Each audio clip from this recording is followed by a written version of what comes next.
ವ್ಯಕ್ತಿಗೆ ಮಹಾರಾಷ್ಟ್ರ ಆಗಿರ್ಬೋದು, ಬೆಳಗಾಂ ಆಗಿರ್ಬೋದು, ಈಗ ಇಲ್ಲಿ ಸವಣೂರ ಒಳನೇಶ್ವರ ತಾಲೂಕು ಸವಣೂರ ಹತ್ರ ಸರ್ಕಲಲ್ಲಿ ಆಗಿರ್ಬೋದು, ಭಾರಿ ಕುರುಬ ಜನಾಂಗ ಅಂತ ಇಟ್ಕೊಂಡಿರ್ಬೋದು, ರಾಜಕೀಯ ಸನ್ನಿವೇಶ ಅಂತ ಇಟ್ಕೊಂಡಿರ್ಬೋದು, ಗೊತ್ತಿಲ್ಲ. ಇವ್ರಿಗೆ ಭಾರಿ ಟಾರ್ಗೆಟ್ ಮಾಡಿ ಇದು ಮಾಡ್ತಾ ಇದ್ದಾರೆ. ಅವ್ರಿಗೆ ಸೂಕ್ತವಾದಂಥ ಶಿಸ್ತು ಕ್ರಮ ಕೈಗೊಳ್ಳಬೇಕು. ಇದು ಹೋರಾಟ ಮಾತ್ರ ಇವತ್ತಿಗೆ ನಿಲ್ಲಲ್ಲ.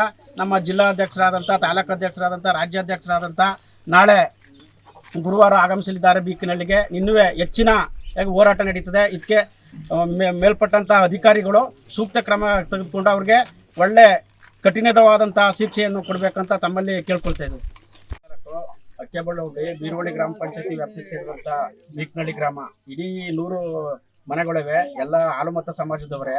ಒಂದು ಮನೆ ಮಾತ್ರ ಮಡವಲ್ ಸಟ್ರು, ಒಂದು ಮನೆ ಸೌರಕ್ಕರು ಮಾತ್ರ ಇರೋದು. ನಮ್ಮ ಗ್ರಾಮದವರೇ ಅವರ ತಂದೆ ಬೇರೆ ಊರಿಂದ ಇಟ್ಸ್ಕೊಂಡಿರೋದು.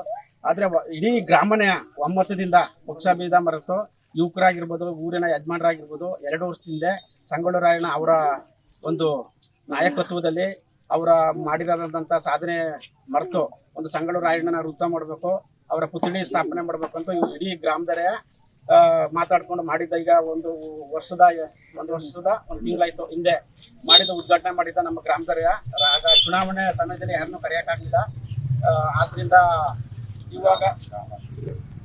ಇವಾಗ ನನ್ನೆ ತಡರಾತ್ರಿ ಮಳೆ ಬರುವ ಸಂಭವ ಇತ್ತು. 8 ಗಂಟೆ ಇಲ್ಲಿ ಹಾಲು ಹಾಕೋಂಥ ಜನ ಇದ್ರು.